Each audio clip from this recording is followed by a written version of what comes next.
So in this screen recording, I'm going to be talking about the layout, which you can see on Beyonce's #4 album. So on the front cover, whoa, that was a weird way. On the front cover, we can see that a large proportion of the screen is taken up with the artist herself.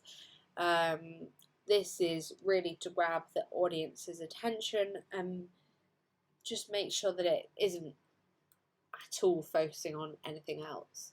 Even if it is, it's going to be focusing on her name, which will still relate back to her. So everything really links to her and doesn't really give anything else away.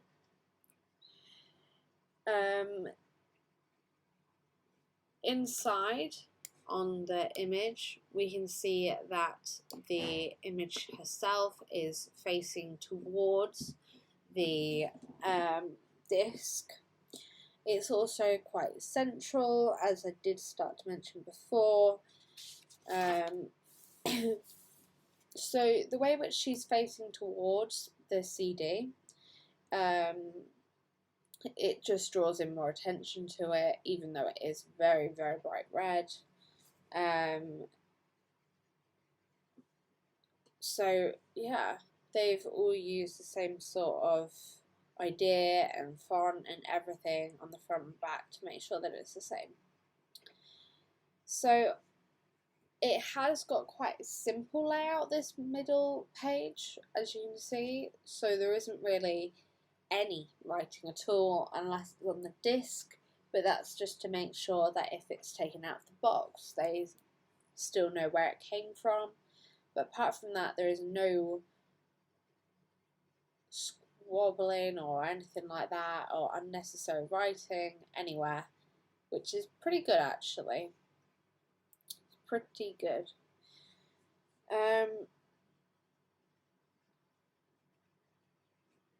Beyonce has been positioned in the middle third when we come to the rule of thirds. This is then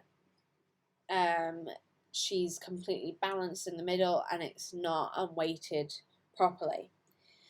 Typically, if the information was in this area, it would be seen at the bottom and all of that. Well, probably around here and here. But they haven't gone for that because they just want all the attention on Beyonce. So if we move on to this image here, we can see that she's slightly more left on this image than both of the other two. This is to balance out the text which has been used here. So even though there is a very, very small overlap, there is still the majority of it has got a gap from her, which is an important thing to focus on.